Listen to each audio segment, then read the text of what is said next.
Buddy, I can be a bitch and I can be a lover. It just kind of depends on my mood, don't you know? Guess what, y'all? You are listening to Grammy Mary, and I am sitting here in my rocking chair, and I was flat ass rock. Well, I wasn't flat ass. My ass ain't flat, but I was rocking it. And welcome to the WHACK-A-DOODLE Wednesday edition of Grammy's Rocket Chair. I hope you all have been having a kind of sort of halfway decent week at least. And it is a frickin' wacky Wednesday, isn't it? Oh my God, it has been for this child. Okay, let me see here. I gotta say hey there, hi there, ho there to all kind of people. Second here. Good Lord, I have entirely too many buttons to push. I like pushing buttons. Yeah, I do. Okay, let me grab a link real quick here for another chat, 'cause yeah, I'm a little slow on the uptake. Hello there, Rascal. Are you going to help me this evening? That's my little kitty cat. She just loves giving me hugs while I'm on the radio and knead the bread dough and all that other fun shit, 'cause that's how she rolls. Oh, okay. Let's see. First, I will go over to that there fakey book. See who's over there. I see Porkus is hanging in over there. Which those of you that do not know Porkus, he is the publisher and editor-in-chief and the graphic artist and all kinds of other hats over there on piggazette.com or pigazette.com. You need to go check it out. If you are into the non-politically correct stuff, yeah, they're about as non as you can be. Non. And he shared something earlier today, so I'm going to have to go ahead and, yeah, I'm going to read that after I get done saying my hey there, hi there, ho there's. Okay, over here on Fakey Book, I see the lovely Mary B from Down Under, as well as Eric. Hey there, Eric, long time no see. I think the last time I saw you listening in to me was, oh my God, way back in the early days when I was still playing a lot of tunes and stuff and giving people shit in between songs. And if I remember correctly, you were going to crank it up so you could listen in while you were in the tub. And so I gave you shit. Because that's how I roll. So I hope you're, well, if you are having a bubbly time in a bubbly tub, guess what? This is like a deja vu-y kind of thing, don't you know?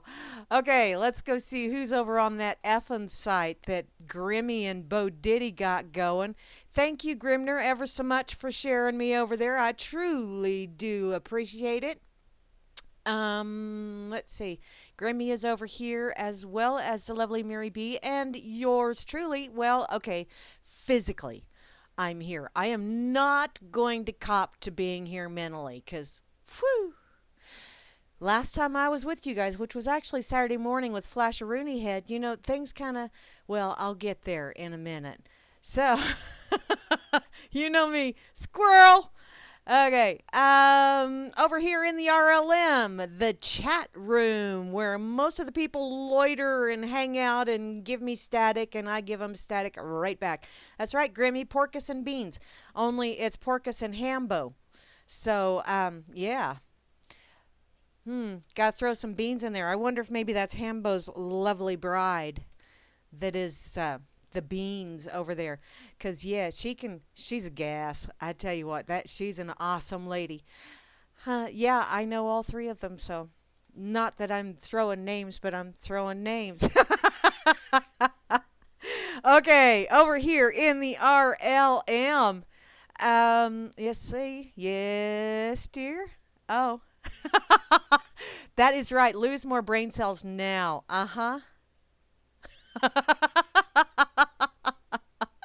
Don't hold your breath on that F-bomb. I might just have to be obnoxious and not go there.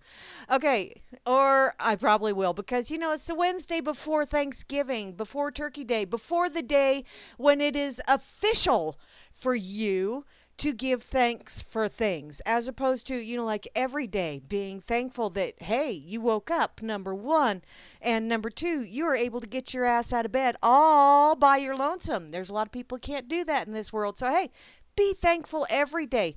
Don't just fall for the bullshit.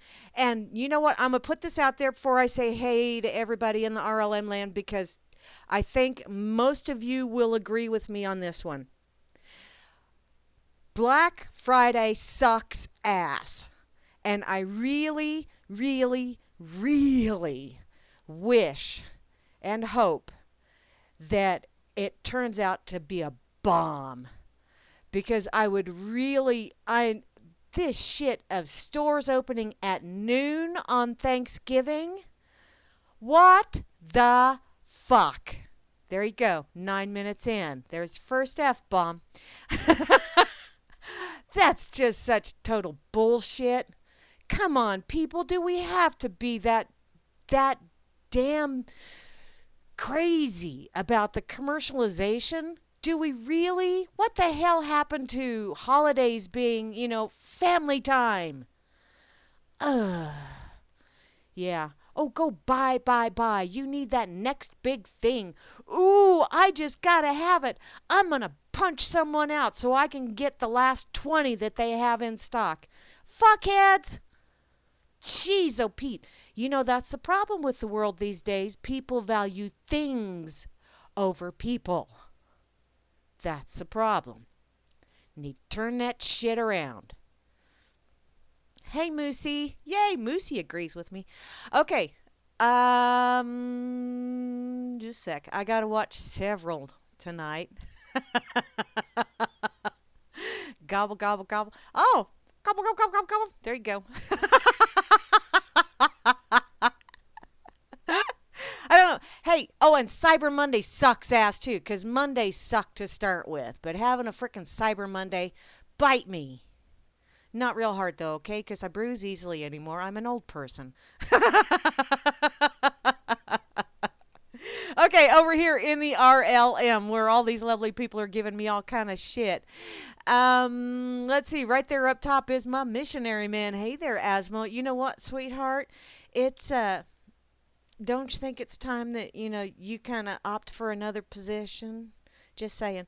Family time spending 4 days camping at Walmart. Oh, that sucks, Grim. No, thank you. I'll do without that. Ugh.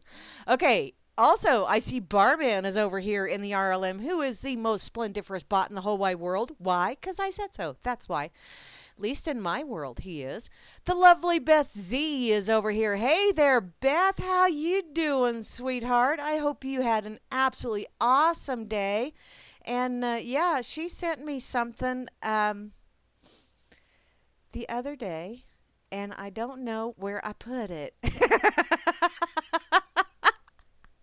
I put it away so good that even I can't find it now. Damn, it's in a safe place, though, because it's safe from me. Okay, I also see Cowboy Tech is here. I hope you're hearing pleasant voices, darling. That's about as pleasant as this old gal's gonna get. Grimner is here. Hey there, sweetheart. How you doing? And thank you once again for tweeting me and spreading the word all over the place. Cause, yeah, you know what they call spreading shit.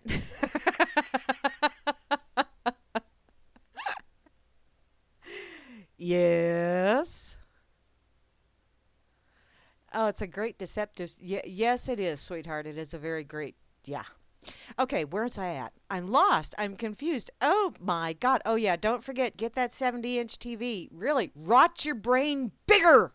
It's like vote harder, only rot it faster. Yes. How awesome is that? No, thank you. Okay, I also see the lovely Moose Girl is here. Hey, sweetheart, how you doing? And how have you tried the oils, hun? Just curious. Want to know how they're working for you, because I probably should have put a pretty little sticker on that rollerball vial, because yeah, I put one on mine because I have several different blends that I've made up for different purposes. I kind of experiment a little bit with my oils, because that's kind of sort of my thing lately, is I'm really having fun experimenting with essential oils and seeing if I can do to help people. So it's kind of, that's right, Rob Works. It's called fertilizing. We are fertilizing the cybernetic world. Oh, good Lord, that's kind of scary. Okay, so let's see. Moosey. I said hey to Moosey. Kate!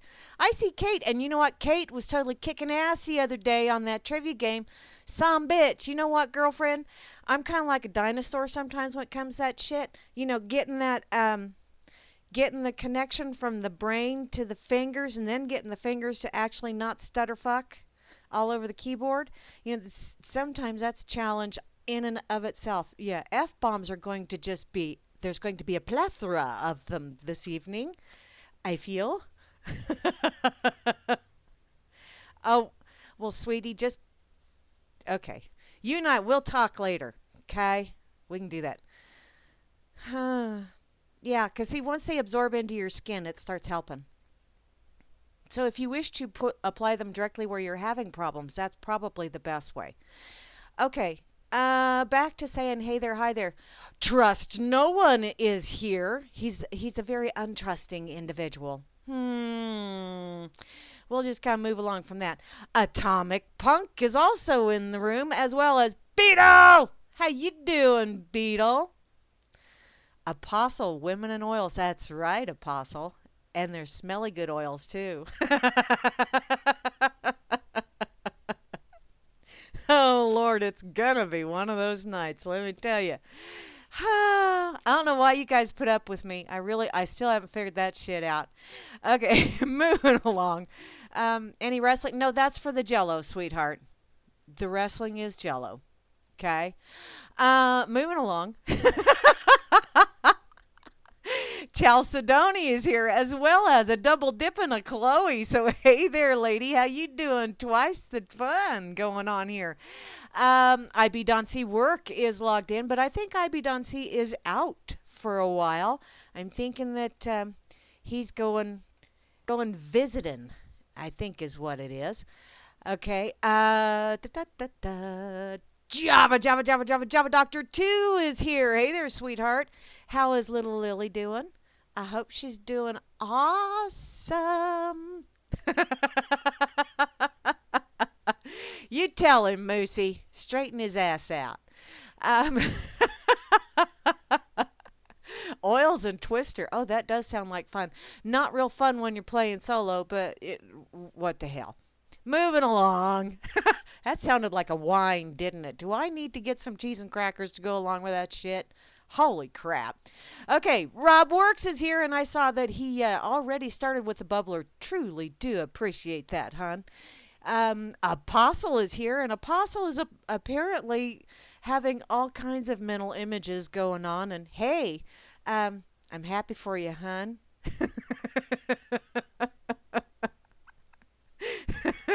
Whatever floats your boat, darling. Captain Beefheart is here. Captain Beefheart. Where's the beef? In his heart. I thought that was the other brain, but moving along. I also see Clank is here, as well as Colfax 101. Yeah, that's Prostitution Alley. Or Prostitution Lane, however you wish to say that. Wife won't let you misbehave? Oh, man, that just sucks. You better hold on to her, hon. I see etc. is here, a double dipping of etc. as a matter of fact, as well as Frumpy. Hey there, Frumpy, how you doing? You've been playing some absolutely awesome tunes there, hon. Thank you very much for keeping the tunage going. I'm here, kind of, sort of, maybe, on purpose. Really, it is, on purpose even. And looky there, Grendel is here. I love saying that name.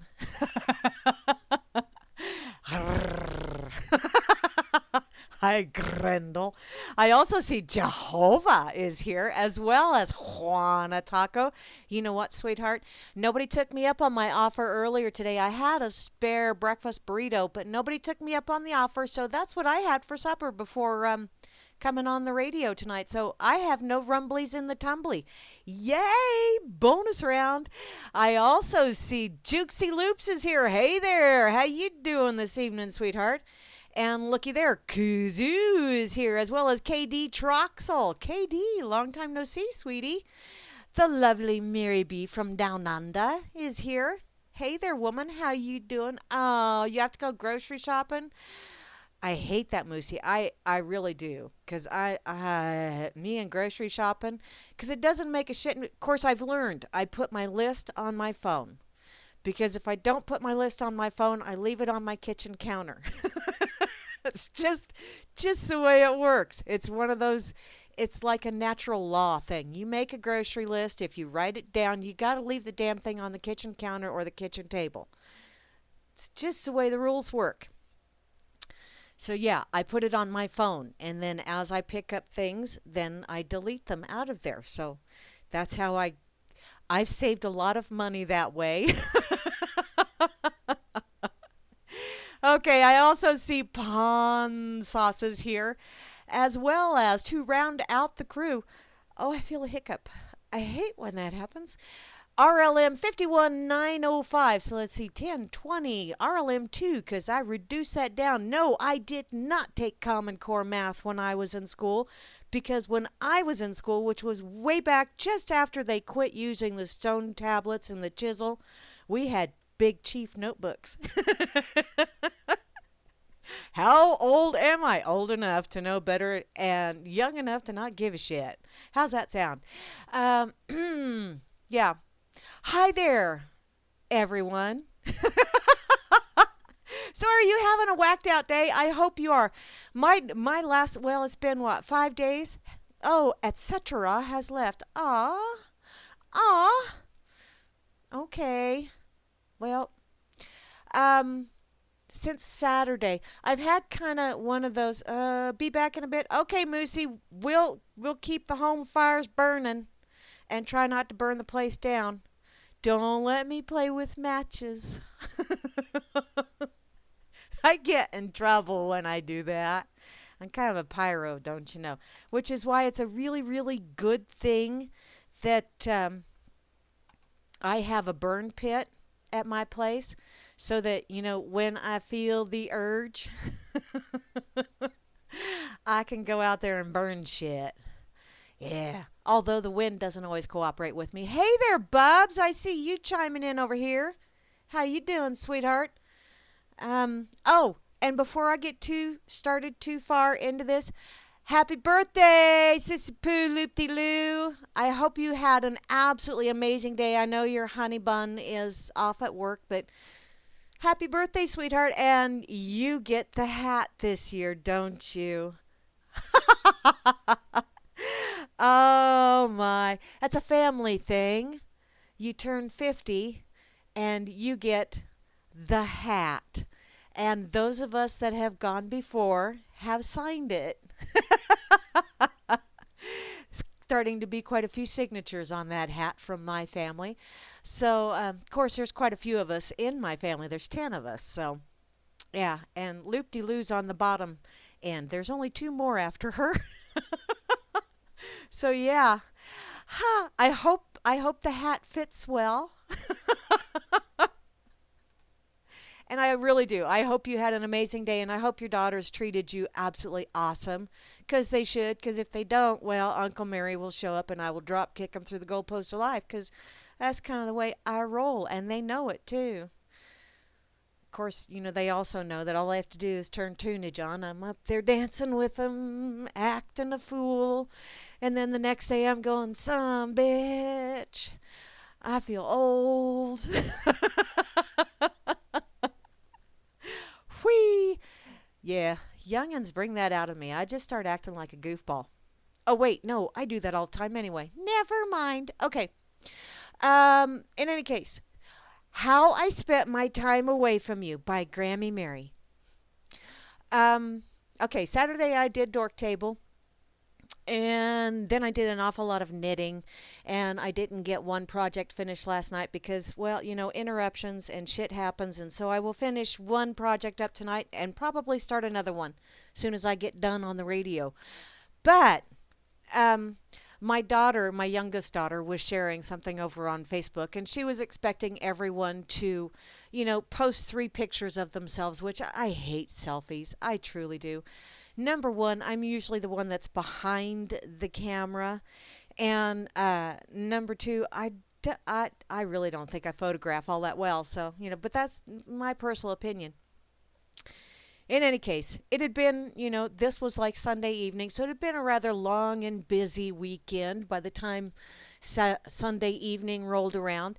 And so I picked up my iPad and I thought, oh, what the hell, for Hobbs? Yeah.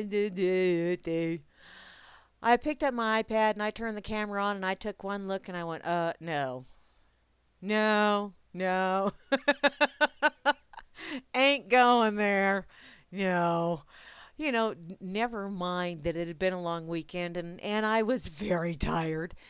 Yeah, I looked very tired. So I was not going to take any pictures, but I did, you know how everybody has that little imp at the back of their mind, that little son of a bitch that, just when you least expect it or just when you're at that vulnerable moment, it'll step up and go, "Yeah, you look like shit." Well, that little imp jumped up and said, "Yeah, you look like shit." And I went, I look like shit. So I put my iPad away and I closed the computers and I went to bed and I knitted. It was one of those nights where it was like, it hit me wrong. So, in any case, I was kind of, Monday was a frickin' Monday anyway. But I got called to bowl Monday night. And yes, I am going somewhere with this. Trust me. And I'm sharing this for a reason as well. Not just because I'm out there going, oh, yeah, doing the whiny shit. Because I'm not. This has a happy ending to it. In any case, I go to bowling Monday night. And I think I've only bowled like 3 or 4 times on Monday nights since it started in September. And the gals, after the first game, of course, I bowled like shit because, well, I don't know why. I just bowled like shit. And so whenever I bowl like shit, I'm a little bit more loud and a little bit more obnoxious and making jokes and all kinds of shit. And after the first game, they decided that I'm not allowed to miss any more bowling. Even if I don't bowl, I'm supposed to show up because I get everybody laughing. Who'd have thunk? But, so we're having a good time and we're being obnoxious with the ladies that are bowling next to us. And it's a night out where the ladies can let their hair down and just be as crazy as we want to be. And nobody really gives a shit. Well, the team that was bowling right next to us is like the country clubbers. You know those people? The ones that, I have money. Those people. They're nice. I don't with them because, well, not a country clubber. But I've known quite a few of them for quite a few years through different things that I've been involved with in the community and stuff. And at the end of the evening, I was thinking, I was being ornery. I'm still feeling a little bit low because I only hit my average 1 game out of 3. I did not bowl for shit. So I was kind of sort of bummer-duded, and I'm putting my ball away in the locker and talking to one of the gals from the team that was right next to us. And like I said, I've known her for years. I've known her since she was in high school. And normally we don't converse unless I'm taking my pets into the vet because that's where she works. And, she and I are just kind of chit-chatting and commiserating about how, a man invented bowling because he wanted to see a bunch of women go out there and grab balls, yell obscenities, and try to take down hard wood. So, in any case, we're commiserating. And then she goes, I've just got to say this. And I went, uh-oh. I'm in trouble now. And she said, most people I've noticed really don't look good when they let themselves go gray. And I'm thinking, oh shit, here it comes.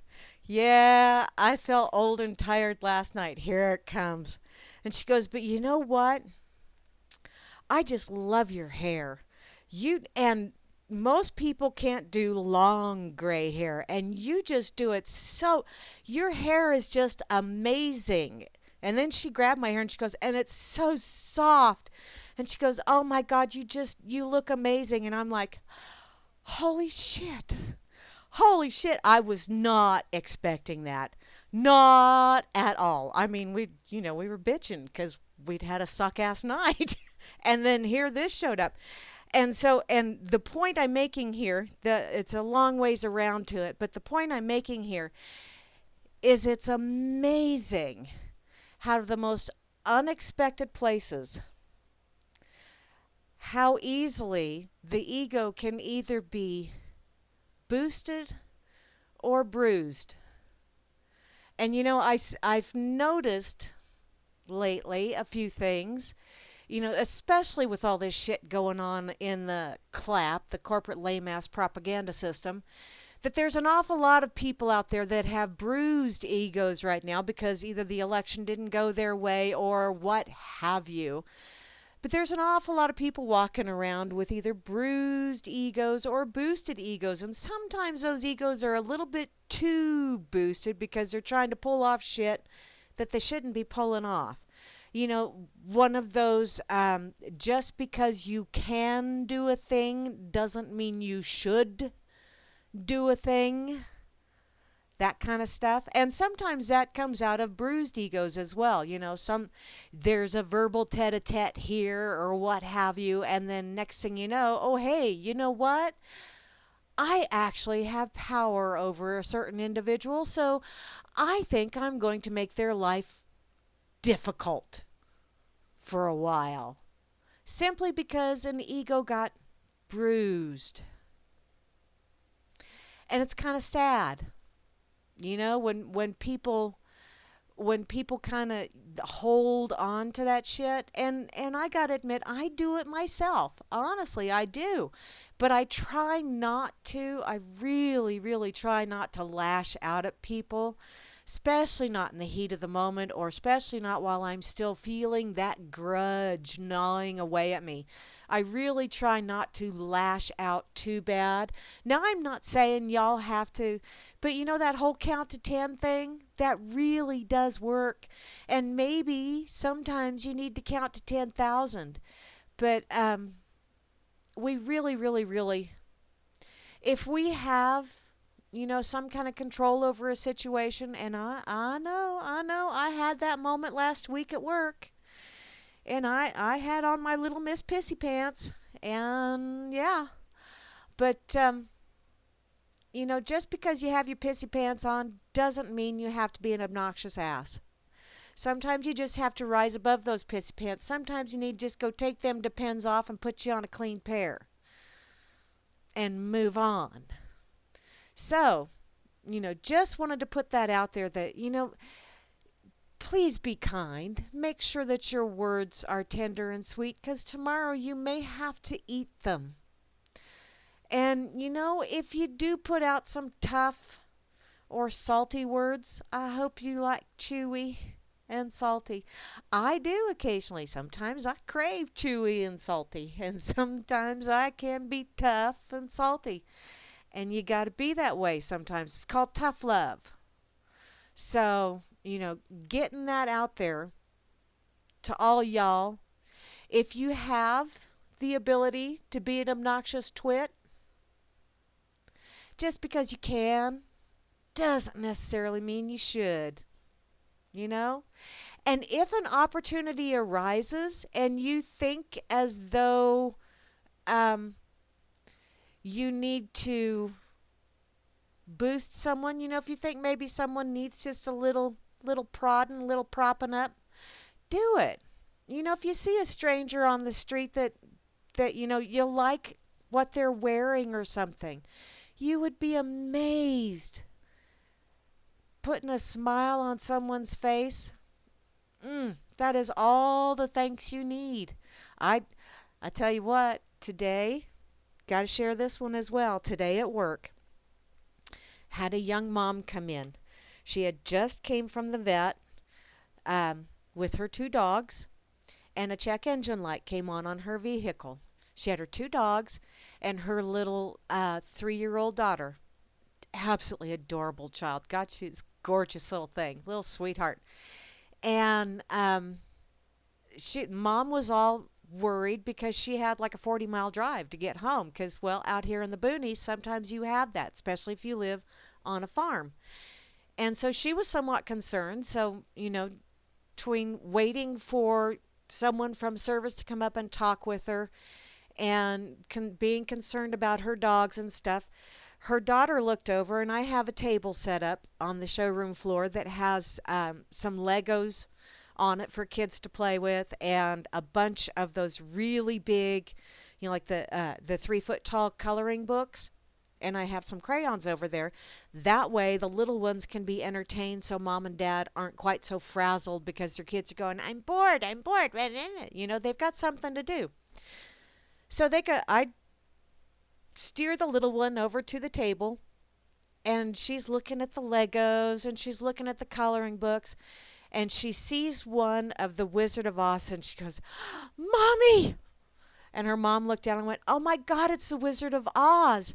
And I said, "Yeah, and the colors are right there. So if she wishes to color," and she went, "Oh my God, really? I mean, like this is an antique. Like this is a big cut." And I said, "Yeah, and there's crayons right there." And she just looked at me, and I said, "Coloring books are no good if someone doesn't color in them." So, they were like, "Oh my God, oh my God, oh my God," and both just, being all excited and everything. And the little girl was wanting whatever page she was coloring on, she was wanting to tear that page out and take it home with her.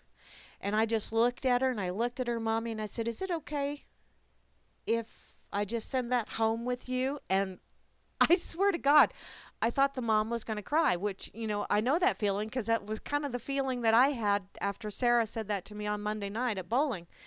And she goes, "Are you serious?" And I said, "Yeah, just take it. I mean, my grandkids aren't anywhere near here, and if you guys like the Wizard of Oz and she loves to color, have at it." Oh my God. I mean, I got 2 hugs for giving them a coloring book that was sitting in my attic for years and years and years, and I finally brought it to work just so somebody would get some goodie out of it.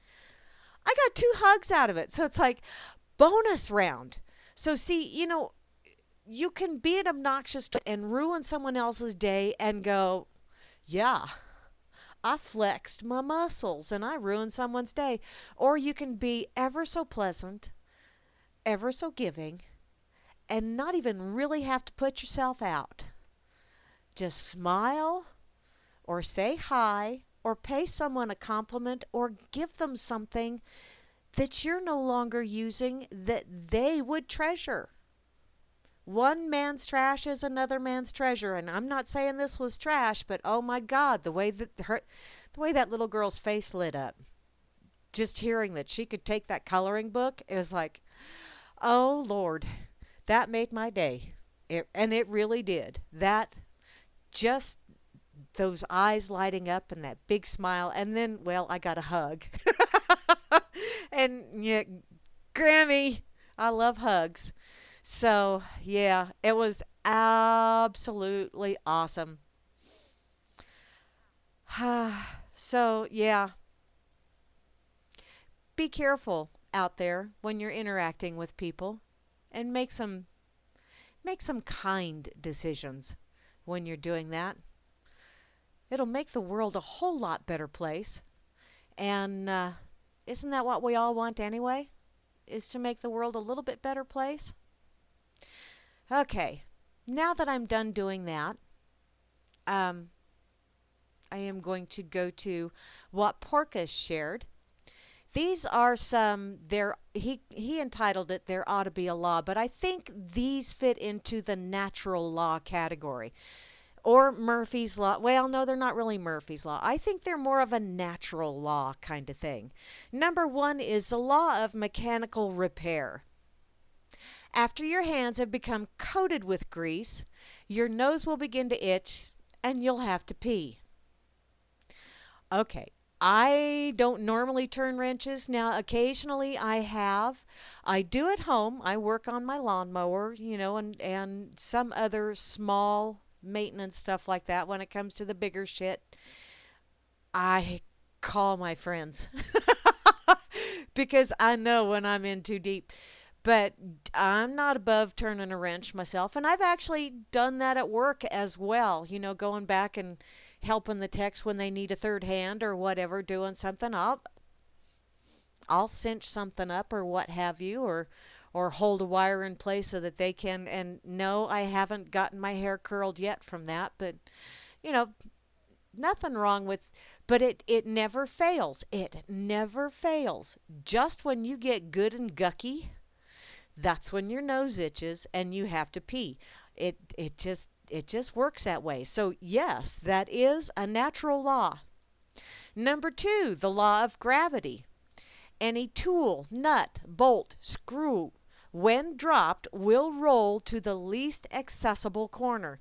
Now, that although that is true, the other law of gravity is anything that was perky at one time will no longer be perky as you age.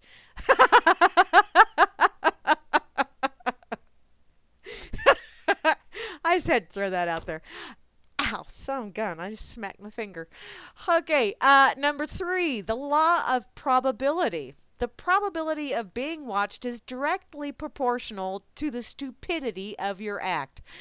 Oh my God. I am so glad that when I was in high school or in my early 20s, that there were not cell phones with cameras. There was actually cameras, but you had to have film, and if the shutter was closed or the exposure wasn't right, damn, there went that photographic evidence. Darn, I feel bad. Wow, did I partake of a lot of stupid acts? And I don't think there was, I probably count on one hand the number of stupid acts I perpetuated or performed, however you wish to put that, that I was not observed doing. Yeah. Yeah. Number 4, law of random numbers. If you dial a wrong number, you never get a busy signal and someone always answers. And I tell you what, answering phones for a living, I get a lot of those. And the fun thing is I'll strike up a conversation with them. I know that shocks you, but I do. I talk to them. Number 5, the law of the alibi. If you tell the boss that you were late for work because you had a flat tire, the next morning you will have a flat tire, which pretty much lets you know that, just be honest, dude, seriously, I overslept, okay? Dude, I hit the snooze. It happens. That kind of stuff. Or the other day, dude, one of the dogs peed on the kitchen floor. Yeah. That was my Monday morning. Number 6, the variation law. If you change lines or traffic lanes, the one you were in will always move faster than the one you are in now. See, that's why you always just kind of do that fake out thing. Don't you know?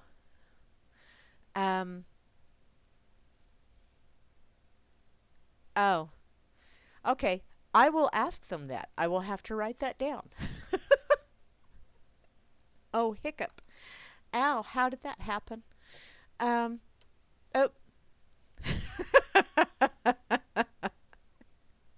Yes, Apostle, I am a rebel. Without a cause. And yes, I'm just finally catching up on the chat over here in the RLM. Yes, there is a shorting of coloring books for all of those lovely little college students that are having a little pissy fit right now. Somebody needs to build them a blanket fort. Or tell them how to build one and then tell them where to go.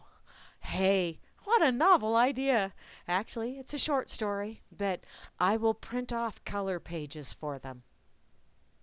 Maybe I'll even make them a connect the dots one where you have to follow the numbers, and let's see if they've learned enough mathematics to where they can actually get the right picture, because Common Core and all that shit. What's that? Normally smack. Oh. Ouch, Apostle. That doesn't sound like fun at all. Okay, back to the laws. Law of the bath. Oh, there's lots of them for the bath. Um, when the body is fully immersed in water, the telephone rings. Yes, it does. Yes, it does. And you know what? I'm going to tell you a little secret. I take my phone in the bathroom with me when I go to take a bath. It's not that I answer the phone, but I do take it in there and I do check and see who's calling. And then I put it back up on the toilet and I scooch back down into my Calgon take me away immersion and go, call you later. Okay, number 8, the law of close encounters. The probability of meeting someone you know increases dramatically when you're with someone you don't want to be seen with.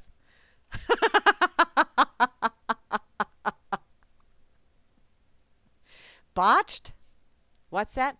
Women who fail to apply an over-the-shoulder boulder holder are doomed to experience the reality of, oh, you know what, sweetheart? I've actually been told that it's better for you to not wear one of those because that way your muscles don't get lazy. So on the weekends, I go without. I'm sure you really needed to know that, but hey, I'm a sharing kind of gal, don't you know? Besides, my weekends are time for not only me, but also the girls want to be able to just be free as well. Okay, moving along. I know that's a TMI moment, but hey, there you go. I was told about, oh Lord, I'll have to tell you after I get done with these laws. People I work with are freaking insane, and I love every damn one of them. Okay, the law of the result. When you try to prove to someone that a machine won't work, it will. That happens to me every time I go back to talk to the guys in the service area about my car's making this noise. And our old service manager used to say, we'll turn the radio up. Which only works for a while, you know. Unless that clunk goes with the beat of whatever you're listening to on the radio, it doesn't really help. But, yeah, never fails. Or when my computer is being extremely glitchy and I can't figure it out and finally break down and call the tech guy who absolutely makes me crazy because he has to explain everything in monotonous detail and just go away, Jeff, okay? I'll fix it myself. I'll fucking YouTube it. I love him. He's a smart guy, but whew, yeah. Whatever. What? It looked okay. What? I'm reading here.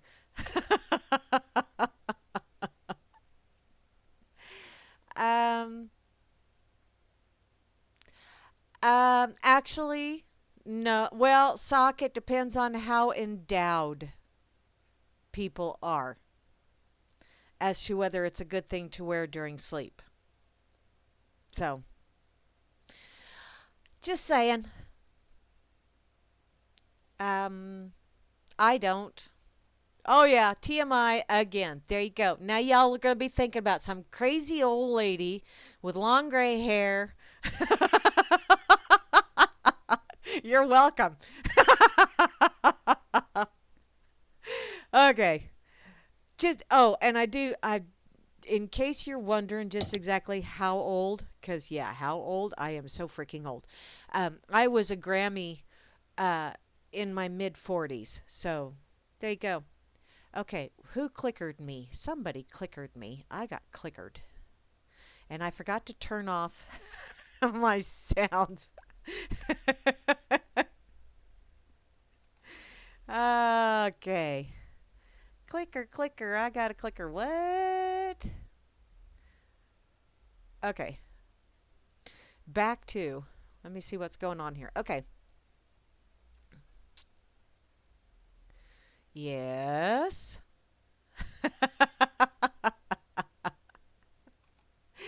Okay. Where was I at? Okay. Oh, there I was. The law of biomechanics. The severity of the itch is inversely proportional to the reach, which, any of you know Billy Connolly? If you've ever listened to his pale blue Scottish fella, or I think that's what it is. I first saw that on HBO years and years and years and years ago. And he does this little skit about an itchy ass and how sometimes that itch is so far up your ass that it would be easier to reach it by reaching down your throat. And he says so, and when you have an itch like that, you do the itchy ass walk. Well, my oh, Bobby Bain clickered me. Ah, thank you, Grim. Oh, hi, Bobby. I see you, sweetheart. How you doing, hon? Got me tuned in. Awesome. That's awesome, Bobby. Thank you. In any case, back to my story. I'm not going to cover any of the articles I stuck in my. Well, what the hell. In any case, the itchy ass. So he has this itchy ass walk that he does on stage. Well, my dear sweet sissy poo Loop-de-Loo, whose birthday it is today. Happy birthday, Loop-de-Loo. This was when her son, her eldest son, Zachary, who looks exactly like his mom. Well, not anymore, but he did when he was little. In any case, when Zach was just a little bitty guy. And we're walking, she's pushing the stroller and everything, and we're walking along, and I'm explaining this to her because she hadn't seen it. She'd gone to bed early because Zach had kept her up most of the night. And so I told her, next time it's on HBO, you got to watch it. But, oh my God, that walk is hilarious. And Loop-de-Loo and I, we used to spend, well, I know, tangent. I went to an auction one time and bought this big old box of albums, LPs, for those of you that aren't old, records, vinyl, whatever you call them. But I bought this box of them for $15 at an auction, and I was so tickled shitless because there's like 16s in there, and there's 78s, and then there was 33 and a thirds, I mean, all these different speeds, and I'm like, booyah, this is so cool, and I can play them on my antique radio, and I was just so excited. So we're going through this whole box of albums and, trying to find something that we recognize, so that I would not feel as though, other than, for possibly skeet shooting or whatever, that we could use these for. And then I come across a Dean Martin. Now, my sissy poo and I used to stay up till all hours of the morning just talking and laughing and all kinds of shit. Well, I found this, the first song on that album was That's Amore. So what I did was I sang every song title on that whole album and then all of the next albums to the tune of That's Amore. And I had her laughing so hard that she damn near peed herself. But in any case, so I apparently had that effect on people. I don't know why. But in any case, I'm telling her about this itchy ass walk just to kind of set the, and she's going, I can't. So I start doing this, and we are walking down Main Street in front of the bank, and I'm doing this itchy ass walk out there in front of God and everyone. And Loop-de-Loo looked at me and then looked across the street and then grabbed my arm and then pulled her jacket up over her face and did this mad dash away from me. And I'm thinking, what the hell is going on? And I looked over across the street. They were filming a commercial for the bank while I was doing my itchy ass walk for all the world to see. So see, yeah. Where's that law again? The probability of being watched is directly proportional to the stupidity of your act. Oh, yeah. Oh, yeah. I was in a bank commercial doing the itchy ass walk.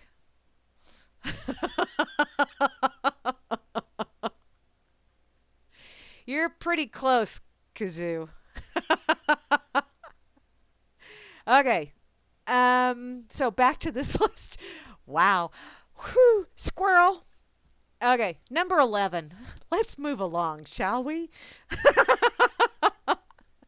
The law of the theater and arena. Oh, God, and I got a story about this, too.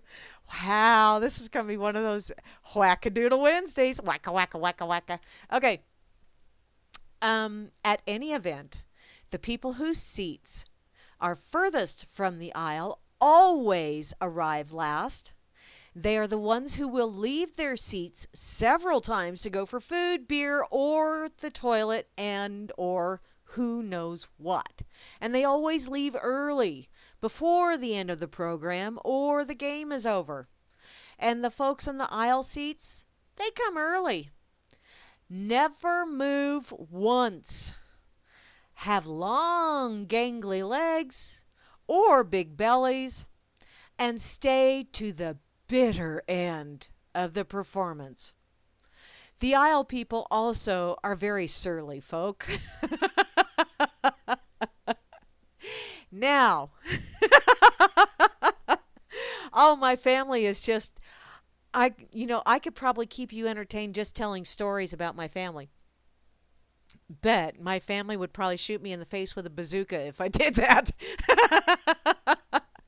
But my grandson, now he would be booyah. He would be so proud. Whenever they come here and I'm doing the radio, he wants to be on the radio with me. He just turned 9 this weekend. And they had gone to the movie. And, him and a bunch of his friends, and Grandpa went out because, it was Grandpa's weekend to go be by the grandkids. He always gets those weekends, never fails. Wanny, wanny, woo, woo. In any case, they're at the movie theater, and apparently it was a rather quiet and rather somber moment in the movie. Now, I'm sure, because my son-in-law didn't say which movie it was, but I'm sure it was something animated. And yet, they had a rather quiet, somber moment in the movie, and all of a sudden, there is this really loud, really long, chair-shaking fart. It was my grandson. And being the little guy that I know and love, he he goes at the top of his voice, "That was me. I farted." I love that little guy. So, that is also a law of the theater or the arena. Just when things get quiet, if you're whispering, or, like if you tried to sneak a beverage in, which you used to be able to do that shit, sneak a beverage in or what have you, and just as you're either popping the top on that adult beverage, or you belch, or you fart, or you do something else, like E.F. Hutton, everybody shuts up and they hear you. Yeah, that happens. That's just a law of nature. And my grandson proved it out over the weekend, and by God, I'm proud of him.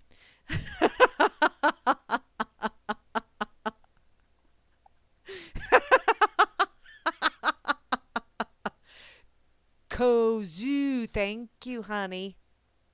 Ko-zoo. Thank you for correcting me. I'm notorious for fee-buddling names. I'm just going to put that out there right now.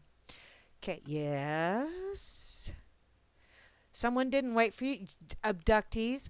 I read something about aliens are going to come and take all of the smart and sexy old people off the planet.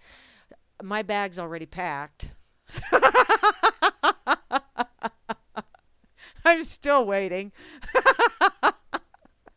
Okay, moving along. Number 12. Holy shit. I'm full of it tonight. You know that? Number 12, the coffee law. Oh, God. As soon as you sit down to a cup of hot coffee, your boss will ask you to do something which will last until the coffee is cold. The other coffee law is as soon as, like if you're sitting there perusing or you're talking to someone or you're reading something on the internet or what have you, as soon as you take a sip of coffee, someone's going to say something or you're going to read something that's going to make you spew. Odds are either all over your keyboard or all over your computer screen. Never fails. Or all over the person that just told you something that made you spew. So, I now have a spewage scale as to if it's just a little trickle or if I need to supply towels with the shower that I just provided for everyone. Okay. Number 13, Murphy's Law of Lockers. If there are only 2 people in a locker room, they will have adjacent lockers. Yes. Yes, that is true. Number 14, the law of physical surfaces. Oh. The chances of an open-faced jelly sandwich landing face down on the floor are directly correlated to the newness and cost of the carpet or rug. Okay, question, sports fans. How do you have an open-faced jelly sandwich? Is that not just a piece of jelly bread? Or am I just looking at it from a hickish point of view? I don't know. Number 15, law of logical argument. Oh, this should be good. Anything is possible if you don't know what you're talking about. Damn! I should win just about every argument I get into then. And be logical about it. Booyah! Bonus round! Number 16, Brown's Law of Physical Appearance. Brown's Law. Oh, that doesn't sound pleasing. If the clothes fits, they're ugly. That's... I'll just move along. I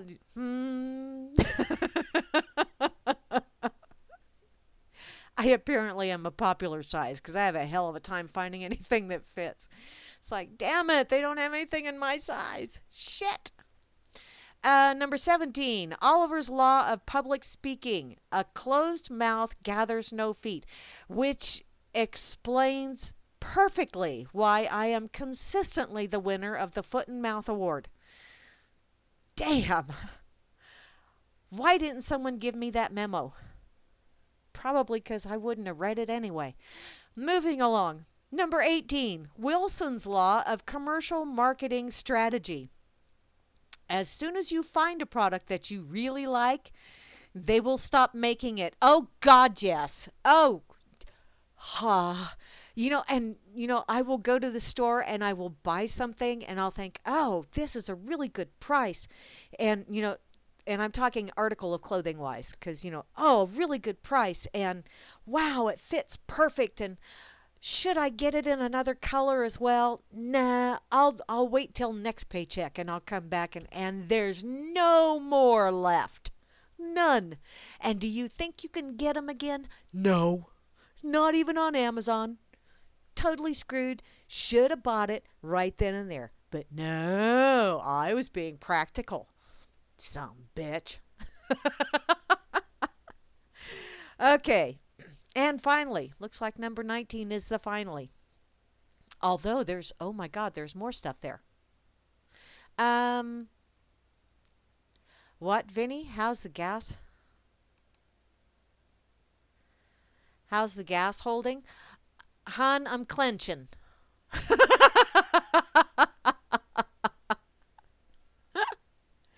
And if you're talking about petrol, Bobby signs my paychecks. Cool. Okay. Bobby, I love you, hon. Petrol is down below $2 a gallon out here. Just putting that out there because I went and fueled up today.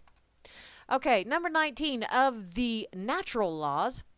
It's the doctor's law. If you don't feel well, make an appointment to go to the doctor. By the time you get there, you'll feel better. But don't make an appointment and you'll stay sick, which, yeah. And, when you finally get to feeling better and you go in just to make sure that everything's kosher, everyone else in there is sick. And so the next day you're sick again. That's the extension of that doctor's law. Okay, now underneath this he has drugged by my parents. Oh, really? The other day, someone at the store in our town read that methamphetamine lab had been found in an old farmhouse in an adjoining county, and he asked me a rhetorical question. Why didn't we have a drug problem when you and I were growing up? And I replied, I had a drug problem when I was young. I was drugged to church on Sunday morning. I was drugged to church for weddings and funerals. I was drugged to family reunions and community socials no matter the weather. You know, family reunions, you didn't have to drag us to them because we loved them. Aunts and uncles would sit around and tell dirty jokes, and they would have farting contests. And I tell you what, I have a couple of aunts that won every freaking year. I had one aunt that could fart Yankee Doodle Dandy. I shit you not, and she didn't shit either, because if you shit, you got disqualified. But moving along. There's some gas for you, Vinny. I was drugged to, let's see, I was drugged by my ears when I was disrespectful to adults. Oh, yes. Oh, yeah. Yeah. Usually out in public where everyone could see. There's that stupidity thing again. I was also drugged to the woodshed when I disobeyed my parents, told a lie, brought home a bad report card, did not speak with respect, spoke ill of the teacher or the preacher, or if I didn't put forth my best effort in everything that was asked of me. We didn't have a woodshed. You'd just hear Dad pulling his belt, and it was like, uh-oh, somebody's gonna get it. I was drugged to the kitchen sink to have my mouth washed out with soap if I uttered a profanity, which, you know, when I was a kid, and Mom used lava soap. If I said damn, yeah, I got pumice on my teeth. Ooh, I didn't say that very often. Just saying. My mom's not a very big gal, but ooh, she was mean. Of course, she raised 10 of us and let us all live through puberty. And I think the only reason why is because she knew we would produce grandchildren and she would be able to sit back and go, my curse works, which I'm doing now. Moving along. I was drug out to pull weeds in Mom's garden and flower beds and cockleburs out of Dad's fields. Okay, I used to have to go pull weeds all the time. Really didn't mind it. And now I really do enjoy it. That's what keeps me from ripping someone's head off and shitting down their neck sometimes. I just go out and pull weeds. And depending on how mad I am, that's how many weeds I have named them. You sorry George Bush! Frickin' George Soros! Goddamn San Fernand Pig Losi the Botox bitch! Oh yeah, oh yeah. Every weed I've pulled in my yard has gotten a name. Just putting that out there. I was drugged to homes of family, friends, and neighbors to help out some poor soul who had no one to mow the yard, repair the clothesline, or chop some firewood. And if my mother had ever known that I took a single dime as a tip for this kindness, she would have drugged me back to the woodshed. And those drugs are still in my veins, and they affect my behavior in everything I do, say, or think. They are stronger than cocaine, crack, or heroin. And if today's children had this kind of drug problem, America would be a better place. So please, say thank you for the parents who drugged us all. Rather appropriate for Thanksgiving, don't you think? And once again, little friendly reminder, how about keep saying thanks every day instead of just one government-approved day? How's that sound? Sounds like a hell of a plan to me. Yes, darling. Coffin's Law. Bury the dead.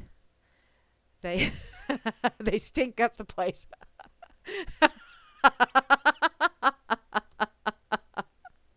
Yeah, that is true. And yeah, I had an awful lot of W weeds and an awful lot of San Fran Nan weeds, and I had a few Teddy the Floater Kennedy weeds, and a few of those. Oh yeah, I think just about every politician had at least a patch of weeds named after them. Yeah. And then there's the boss. There were days when I would come home and yeah, I took his name in vain with every weed I pulled, let me tell ya. I think if you want to read that, that's probably over on the pigazette.com.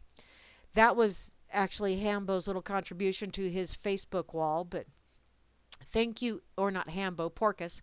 Thank you ever so much, Porcus, for that little contribution. And it pretty much used up an hour. Well, it helped me use up an blah, blah, blah, blah, blah, blah, blah.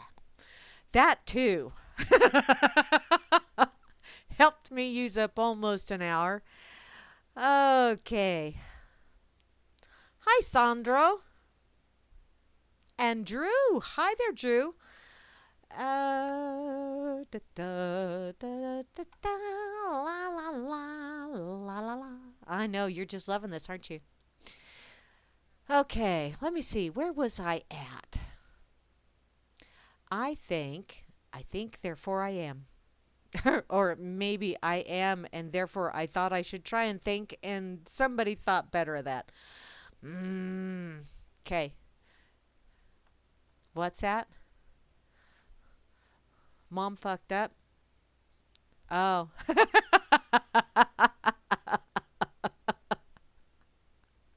Moms were really good at washing mouths out with soap. Yeah. Oh, Apostle, your Thanksgiving invite's been revoked. Damn it, hun, you want to come with us? I'm going to go meet up with my uncle and my aunt in town in the morning, and we're going to go down and we're going to hang with my mom. So, it's going to be awesome. It's going to be epic. I'm going to have so much fun. And my aunt, by the time we get back, is going to go, what? Really? And my Uncle Tommy's going to pick my brain about computers because he seems to be under the delusion that I actually know what I'm talking about with computers.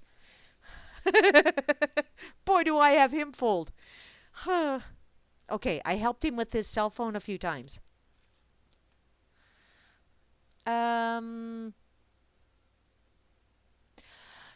You know what, Sock? They didn't try to tax and kill everything around them, but they were trying to choke the shit out of everything around them. Or they were frickin' sticker weeds to where I could not walk through my yard barefoot, and they were frickin' pissing me off. So, I pulled them. Some of them I dug up, just 'cause. And then I chopped them. Actually, they all got thrown in the burn pile, and it was burn, baby, burn. Yeehaw. I did a little dance, too. Don't you know? 'Cause I'm kind of crazy like that. Okay. I enjoy it, though. You know, I tell people I don't suffer from insanity. I enjoy every bit of it. It's those around me that suffer. So, this was, this is on Jalopnik. I found it over here on the news feed. Adam, over here in Sock Puppet site, which thank you ever so much, honey. Yet that has, wow. It's like a sensory overload kind of thing after a while. You just look at all that and go, so many to choose from. So few brain cells. But it's fun to watch them scroll by. It's like, dude, look at all that shit. Holy crap, there's like Gizmodo and Gadget and Breitbart, rest his soul. I think he was taken out. I honestly and truly do. And Cop Block and Sputnik and boing, boing, boing, boing, boing. That's such a fun sound. Boing, boing. It's like those little door thingies, you know, that make that kind of noise. Well, not that noise, because that was just retarded. But yeah, those things. Those things that when you're bored, I've done this. You sit down and you just kind of... I do that with the cat sometimes. And then the cat looks at me like, will you get out of the way? I was playing with that. I just wanted to see what the fun was. Now that I found that it is fun, I moved the cat out of the way. Move along. You know, you guys listen to this on purpose, don't you? I hope to heck I at least make you smile at least once. Okay? Because that will brighten your day. Just that little bitty spark at least. Okay, this is over on Jalopnik. Australian woman discovers the worst possible way to avoid police attention. And that was possibly the worst accent. Even Bridget Jones did better than that shit. Okay, a 33-year-old unlicensed Perth woman driving an unregistered Hyundai may have found the absolute worst possible way to avoid police attention by half-assedly marking her car look like let's read that again, shall we? And how about I try reading what's actually there? Wow, that would be cool. By half-assedly making her car look like a police car. That's about as half-assed as you can get, hun. That's just almost a one-cheek sneak paint job right there. Just almost. Actually, now that I look at it again, this is 1/8 ass at best, which, okay, you gotta give her some props for artistic or not. Oh well, I mean, I get the fundamental idea. She's got no license and the car is not registered. In fact, the Hyundai was found to be unroadworthy. Hey, I see wheels and tires and doors and windows and rear view mirrors, and it doesn't look like the headlight, at least on this side, is broken. What? It looks like it'll move. Just saying.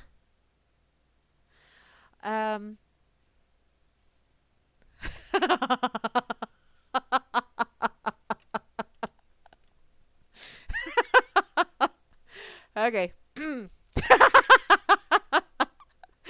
Oh, I'm going to move along. I saw that. Okay. Okay, moving along with this. Unroadworthy, there it is. That means if she gets going, or if she's going to continue to drive the car, she needs to lay as low as possible and avoid any scrutiny whatsoever. But no, she got creative. And booyah, you go, girlfriend.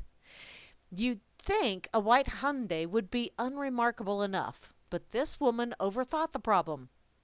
Perhaps inspired by scenes in movies where a guard is knocked out with one blow to the back of the head and their uniform taken, she decided to make her car look like a police cruiser. And then all of the cops would just assume that she was one of them. You know how that whole assume thing works, don't you? Unfortunately, it's the wrong make and model of car, coupled with the use of what appears to be a dry erase board marker to create the police livery. It made her plan somewhat unachievable. Her plan B? Well, that was locking herself in the car when the police pulled her over. That didn't pan out so hot either. Nice try, though. I think she gets an E for effort. Maybe an E minus. I think it's funny, though. There are some funny people in this world. I gotta tell you. So, here you go. Let you see. My turkey is made out of beans. No. I don't do soybean turkey. Soy turkey. Ooh, that just sounds entirely too much like Soylent Green, and it's people. It's people.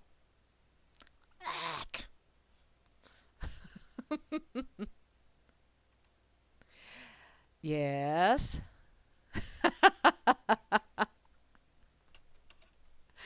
Okay. I think I'm going to have to go to the pig just so I can see if that thing is on there because you guys need to see. You need to check out the pig. Number one, Porcus is an amazing artist. He really is. And Hambo is quite the wordsmith himself.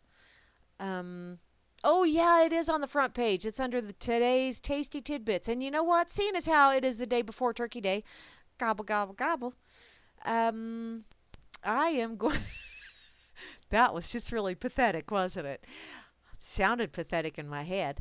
Actually, it sounded better in my head until I said it, and then it was like, oh, God, that just really sucked. Okay, so this date in history, November the 23rd, 1852. Holy crap! Lake Merced has an unforgettably moving experience when a sharp jolt makes it drop 30 feet in a heartbeat. Is that how you say that? Lake Merced? Or if I fucked it up, it's out there for posterity for the end of time. In any case, a fat bun ranger in a corset and garter belt wanted for questioning. He's talking about Barney the Lisper Frank, in case you're wondering. That's Hambo talk for Barney Frank.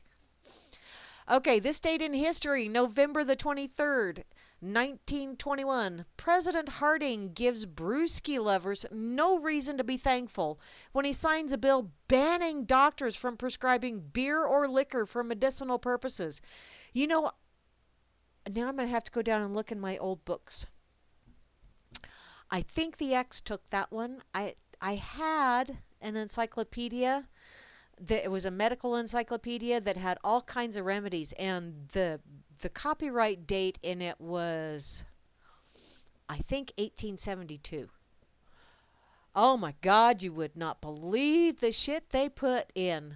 Wow, it's like, to be a healer, I would have been in trouble.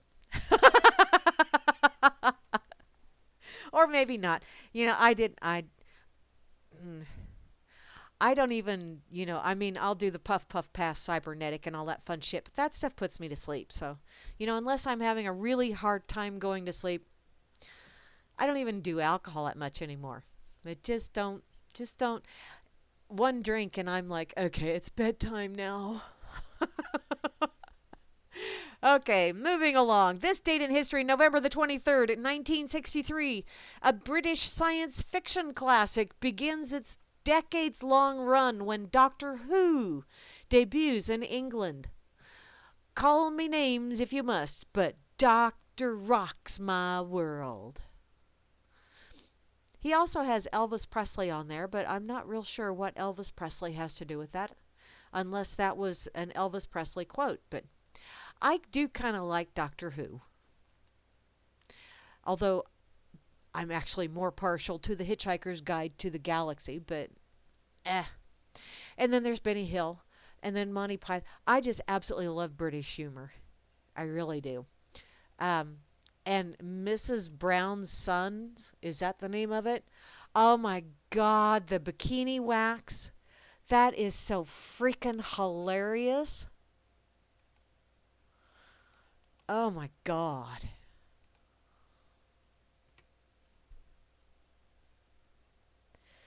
So,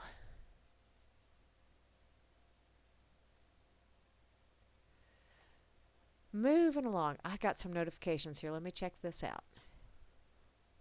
Okay, maybe I don't have notifications, or maybe I just need to refresh my page. That could probably be it too. Hi, Kizzy. I see you. Da, da, da, da. Oh, and Patrick. Hi, Patrick.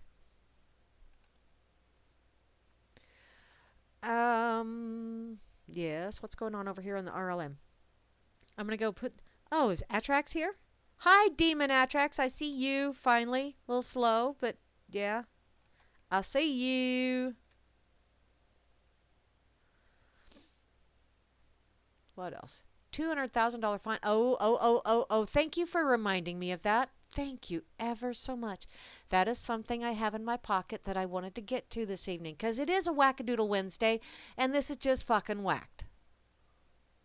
So, where is it at now? Because I've been shoving stuff in my pockets and it's getting to the point where my britches are too damn tight because I got so much shit in my pocket. Oh, wait, no, this is a cybernetic pocket. Never mind. Where did I put that? Fake news. I'm scrolling, by the way. There's so much fake news out there, it's hard to tell what's real and what's live and what's Memorex. Okay, that is too far down. Scroll back up. Oh, and a mansplaining. What did you share, Demon Atrax? Do I want to go there? Okay, where was that? I saw something and it was.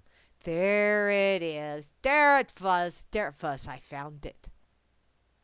Okay, I got to see what Demon Atrax shared at me. What'd I do? Did I enjoy it? If I did, I'm going to do it again. Just saying. It's how I roll. The young ones? Oh, really? Oh, cool. Thank you. Thank you, Atrax. I'll check that out.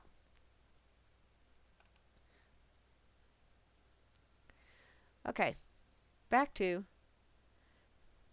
your beer maker must follow the purity laws. Or it's, oh, my son-in-law makes beer. Actually, when my daughter was working over in the UK,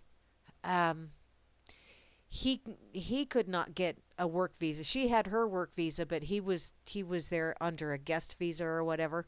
So he couldn't officially work for anyone that 18 months that they were over there. But he did apprentice to a microbrewery over there. And so yeah, he's got all the makings and stuff, so he does his own beer, which is cool. I'm not real crazy about some of the flavors that he does, but you know, I'm not that much of a beer drinker anyway. So okay, this is from the WashingtonExaminer.com. The DOJ fines Denver Sheriff's Department for excluding non-citizens when hiring. Now, I know there's an awful lot of people out there that'll go, citizen is just another badge name for slave. Okay, I get that. I truly do. But the reason why I'm going there with this one is like, okay, wait a minute here. You've got rules that are supposed to apply across the board, and yet you are nitpicking, and now you're saying that someone that already broke those rules, you now want them to be considered for a position that will not only have a fun little uniform and a shiny little badge, but also an implement that fires metallic projectiles at a high velocity, usually at non-violent people who have really not done anything wrong. And you want this person that already broke several rules now going out there and being garbed in such a manner and being able to enforce rules. Wow. Is this like a Twilight Zone episode? And nobody bothered to hand me the script? Holy crap. And no, I'm not talking about some Japanese guy. The Denver Sheriff's Department will accept a penalty from the Department of Justice after a federal probe found it wrongly made U.S. citizenship a job requirement during a recent hiring spree. So you must be, okay, in order to be a member of the law enforcement agency, which I'm not real crazy about that whole law enforcement agency thing anyway, just because of the way they're doing things. You know, if they didn't have such egomaniacal assets, you know, those people that they go outside with they have a gun, they have a badge, and they, odds are, either have an overinflated ego or an extremely bruised ego. And so therefore, everybody else gets to deal with the ramifications of that ego. Just because you have the tools does not mean you have to use them. And yet they go forth and pop, pop, pop. No, that's not fireworks. The sheriff's department, the biggest sheriff's office in Colorado, will pay a $10,000 fine after it required applications for deputy sheriff's jobs to be U.S. citizens when hiring from the beginning of 2015 through March of 2016. The department went on a hiring spree of 200 deputies as part of its ongoing reform. Because, now that we got all those demon druggies, them pot smokers, those people that are constantly consuming the devil's lettuce. The devil's lettuce. I still can't figure that one out. It's like, do you make a salad with it? Is it a tossed salad? And do you have to have a specific kind of dressing for that?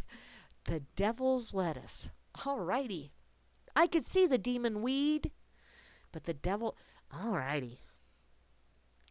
The department will also have to go through old applications to find applicants who were eliminated because of their citizenship status and reconsider them for future jobs, because we are not supposed to pay attention to the fact that you already broke rules simply by being here, which once again, I know you're going to call me that lovely little no borders crazy person.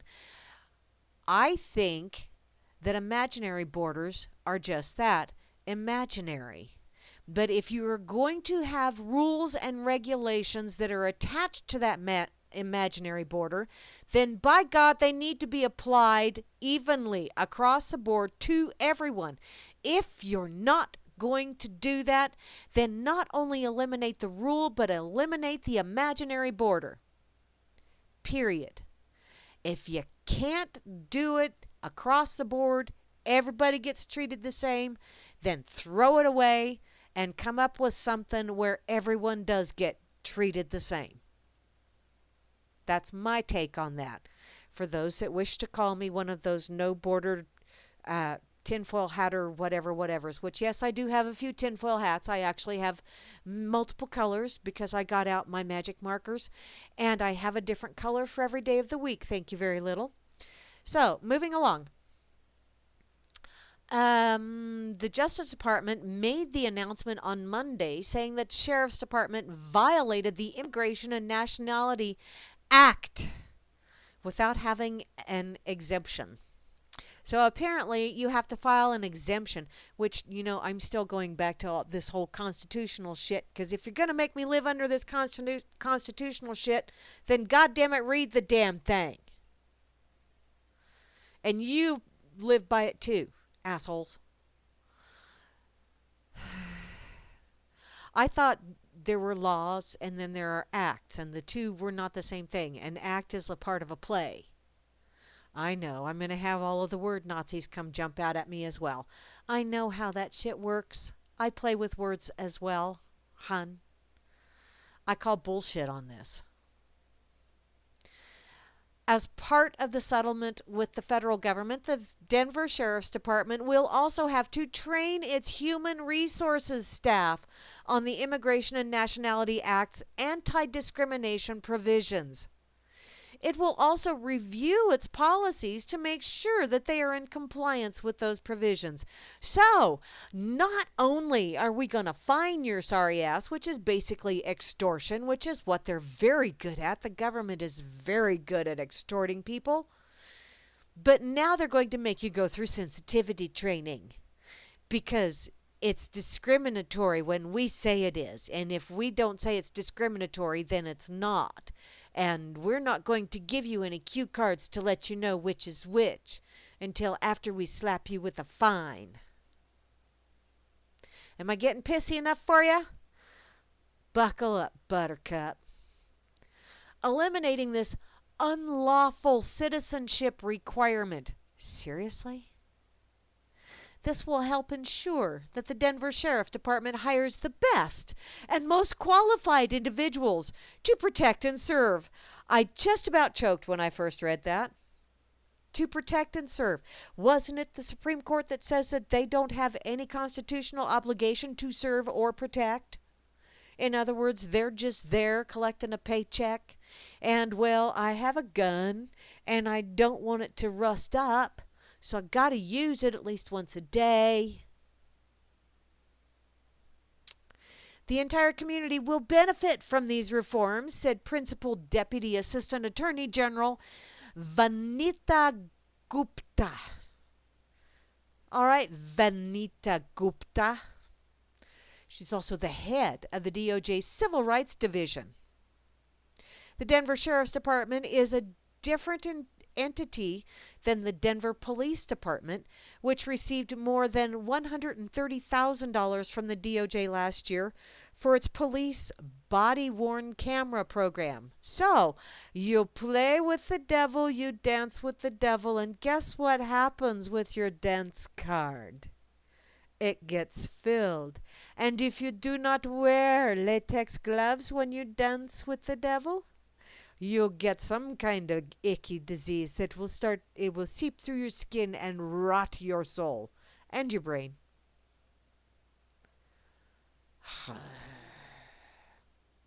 And, I don't want you to take this the wrong way. I mean, out here in the boonies, we do have good cops. We really do. For the most part. Now, I'm not going to say the same holds true for our city council or our county commission, but our county sheriff, he is an awesome guy. He really is. And our police chief is a pretty cool guy as well. So, there you go. You go fire that 1,000 rounds. Good job. Pat on the back. Do you want a cookie? You already got a shiny badge.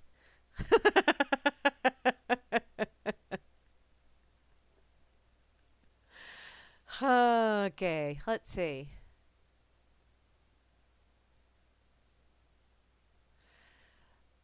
Okay. Oh, better share this over here. Just a sec. Second Amendment primer. Ah. Red Dwarf. What is Red Dwarf season, hun? Is that a show? I really don't. I mean, the only time I have the boob tube on is if I'm planted on my ass knitting, and then it's just kind of for sound. Because a lot of times my radio reception out here totally sucks. So, and then it's Netflix. So, there you go. Sometimes I listen to music through that too, because I have Apple TV. Bought it years and years and years ago. Let's see here.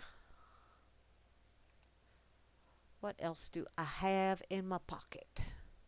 Pocket, oh pocket. What else do I have? I had something else in here. Oh yes, oh yes. I wanted to go here. Because when I first saw this, I thought, as if. And I mean, seriously, when I thought that in my brain, I had that whole Valley Girl accent going and everything. As if. So, I'll just share it with you right now, okay?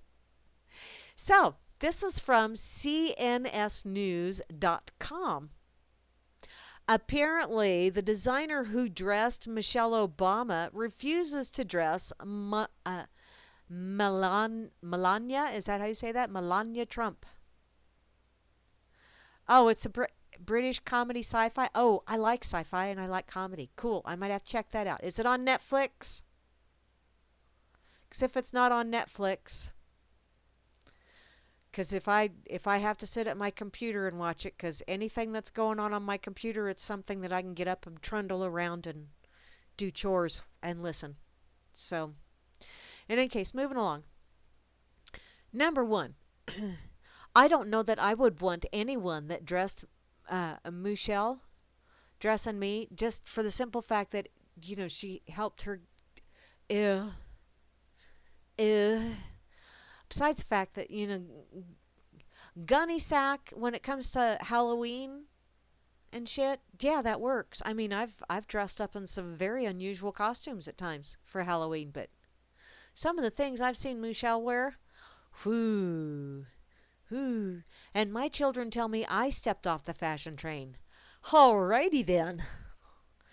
In any case, this a fashion designer who dressed the First Lady, Michelle Obama, said Thursday that she refuses to dress the incoming First Lady, Melania Trump, because of the rhetoric of racism, sexism, and xenophobia unleashed by her husband's presidential campaign. This is what the Huffington Post reported last Friday. In an open letter that she posted on Twitter, Sophie Thelette wrote that the Sophie Thelette brand stands against all discrimination and prejudice. Our runway shows, ad campaigns, and celebrity dressing have always been a celebration of diversity and a reflection of the world we live in. Well, sweetheart, dressing people who have alternative points of view from yours, that's showing diversity. People who have different amounts of pigmentation in their skin, those that are not nearly as naturally tanned as others, that's also considered diversity. Those that possibly speak with an accent different from yours, that is also diversity. Oh, didn't think of that, did ya? Yeah, I didn't think so.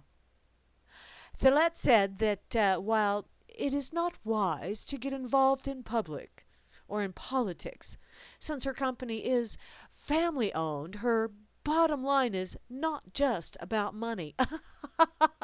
I know, it's the principle of the thing, isn't it? You got some guy in the background with a ruler going, I'm going to spank your behind if you do that. You're probably going, okay, boyfriend. We value our artistic freedom and always humbly seek to contribute to a more humane, conscious, and ethical way to create in this world. Well, that's fine. Go ahead. I don't care. But you know what? If you're going to put that shit out there, then don't come whining to me when your family-owned business goes down the toilet. Apparently, she is an immigrant herself in this country and have been blessed with the opportunity to pursue my dreams in the USA. Well, booyah! Good for you, girlfriend. You go. Dressing the First Lady Michelle Obama. Did you do this like little dress-up dolls? It's like, oh no, this just isn't going to work. No, we have to change this. Oh my God. So for the past 8 years, this has been a highlight and an honor.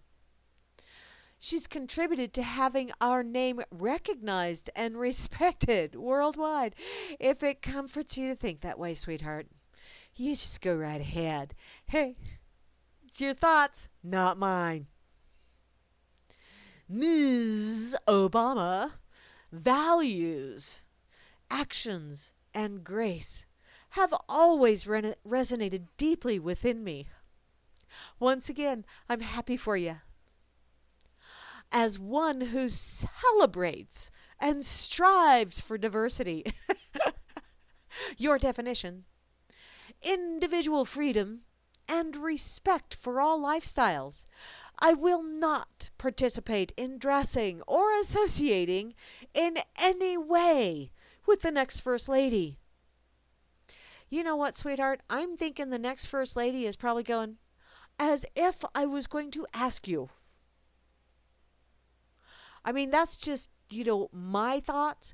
Because, it's pretty obvious to those that know me that I could give two shits less about the Donald, or Shitlery, or Dangleberry, or Michelle. I don't care for any of them. And it's not because I know them personally, so I've been able to make a one-on-one basis or judgment on them. Just watching them, just observing what little I've been able to observe and see their actions, hear what they say and watch what they do. I don't care for them, any of them. I don't want any of them making decisions about my life. I think that's my job. If I fuck up, guess who's going to be holding the bag? Me. If they fuck up, guess who's going to be holding the bag? Me. And you. And you. And you. So, you know what? I'm carrying my own bag, sweetheart. No, it's not Gucci. It's not one of them there designer ones. It's just a regular old backpack. It works just fine. Um, oh, the village is missing an idiot?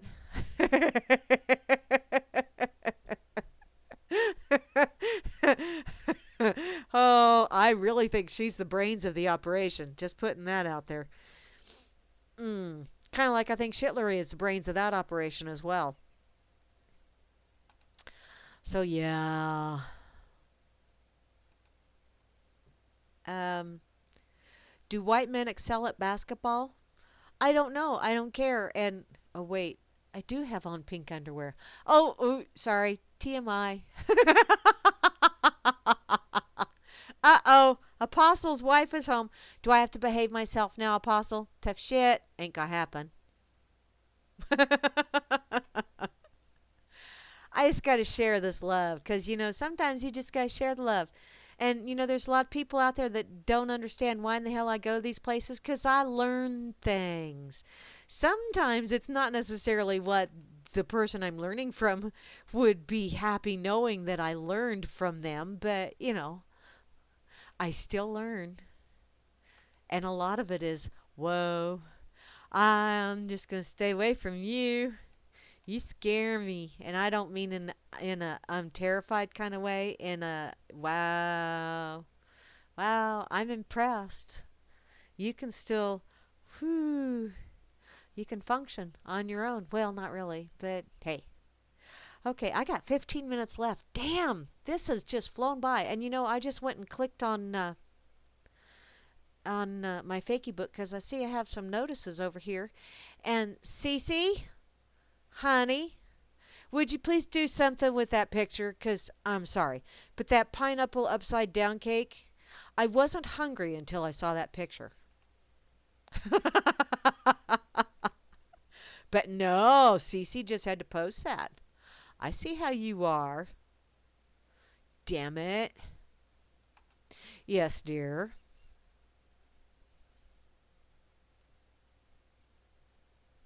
Am I intimating that females in the government are a downfall? No, I am not intimating that at all, darling. I've been in government. Actually, when I was on city council, the ex used to say that he was really glad I was on city council because that way he could do to a politician what politicians have been doing to him for years, which made me feel ever so proud. Just putting that out there. Whew. He had a way of putting things. And I had a way of putting up with things until I no longer put up with things. And then it was like, nah. I just can't do that anymore. Yes, Melania is better off. Actually, I think there is nothing. Your wife married you? Well, god dang, she has good taste, doesn't she, Apostle? Um, in any case, what was I going to say?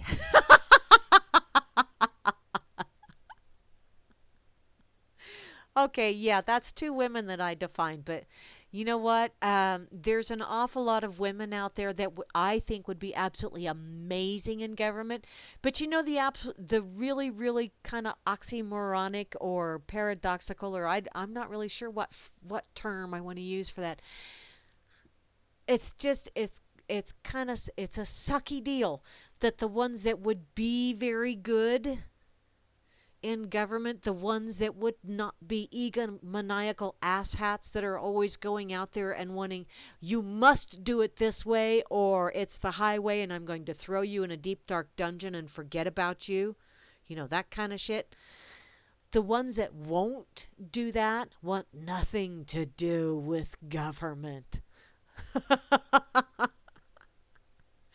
And you can say that about men too. I know quite a few men that I think would be absolutely amazing in a position that making decisions for, things like that. But I don't think anybody should be in there for very long, because then you start learning the ropes. Then you figure out how to work the system and make the system work for you at the cost of everyone else. And so I'm just not real sold on big centralized government at all. I much prefer the smaller version. Anarchy would be cool, but we are not ready for that. Voluntarism would be cool, but we're not ready for that either. There are entirely too many people out there that seem to think that someone else should be responsible for making decisions for them. And until that mindset changes, until people realize that the best government is the government where you take personal responsibility for your words and deeds, and you also hold others accountable for their words and deeds, and you deal with things in a mature manner. I know we're looking a couple hundred years down the road, aren't we? If we live that long. But you know what? I have faith. I really do. For some quirky ass reason, I have faith that humanity will do that.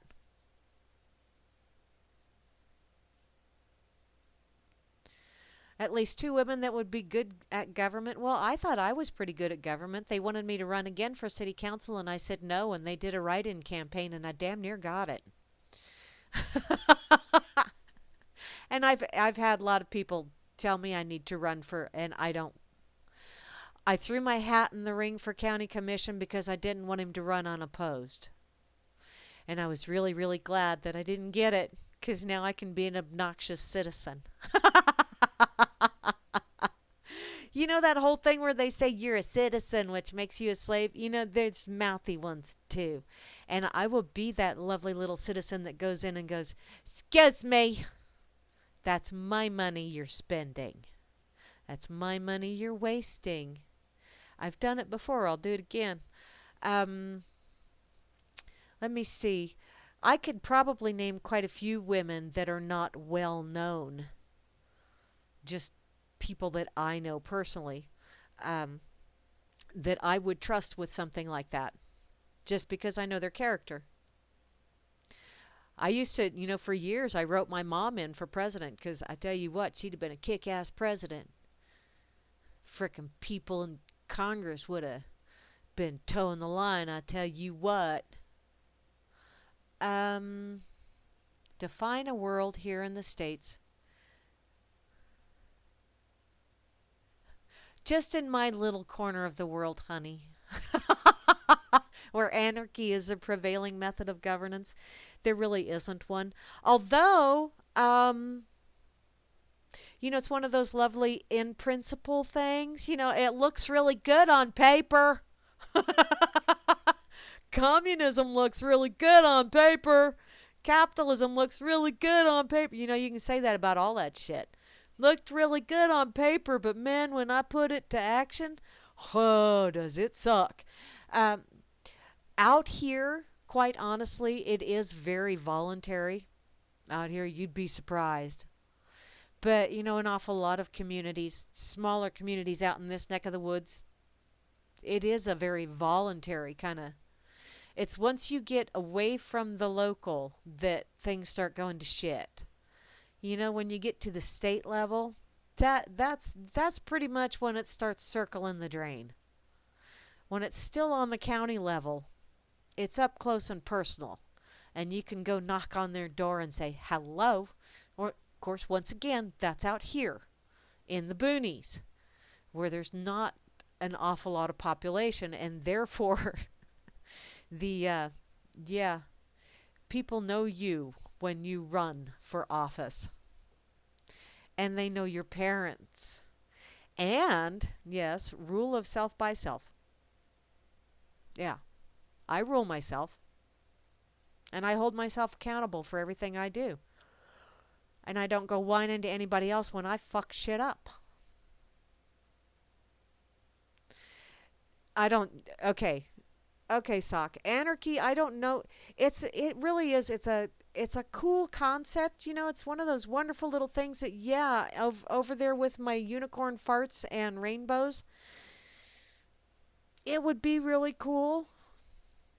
But I can't see that happening. Not in the foreseeable future. Part of that is because there is so much negative propaganda attached to the word.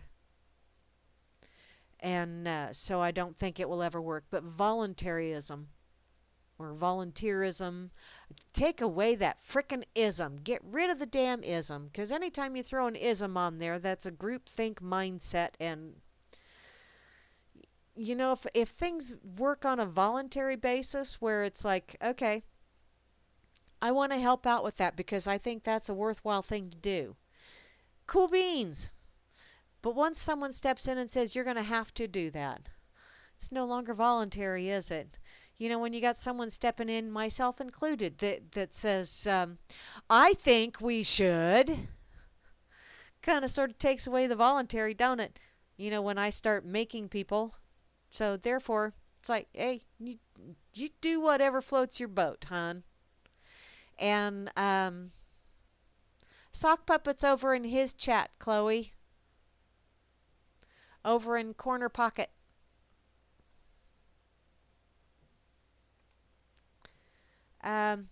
It's on the Crush and Run site in Corner Pocket. I'm over there harassing the help over there as well.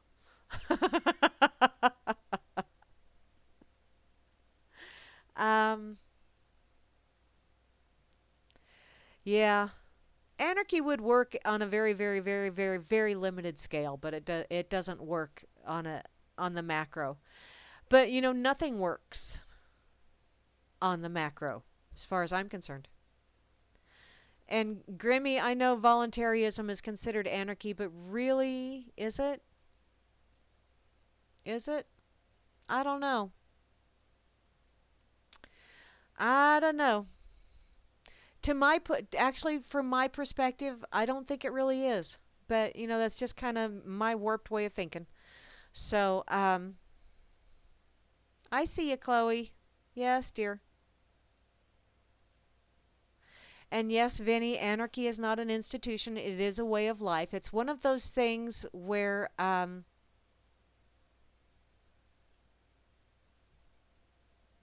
let's see. How do I put this? I just have a couple minutes left. You know, when you have a centralized government, when you have, you know, when you have anything that tries to be a one size fits all, that is not going to work. And that's why when you have that any kind of heading, like anarchy or voluntarism or any of that fun stuff. Apostle, sweetheart, I didn't see your baby pic. Do I need to scroll up? Where's it at, hon? Am I gonna be afraid? Am I gonna be absolutely terrified? Am I gonna giggle my brains out?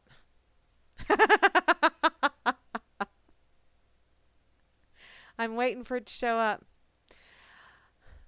Oh.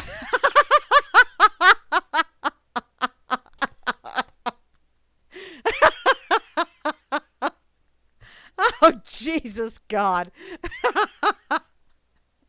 You are a sick man, Apostle.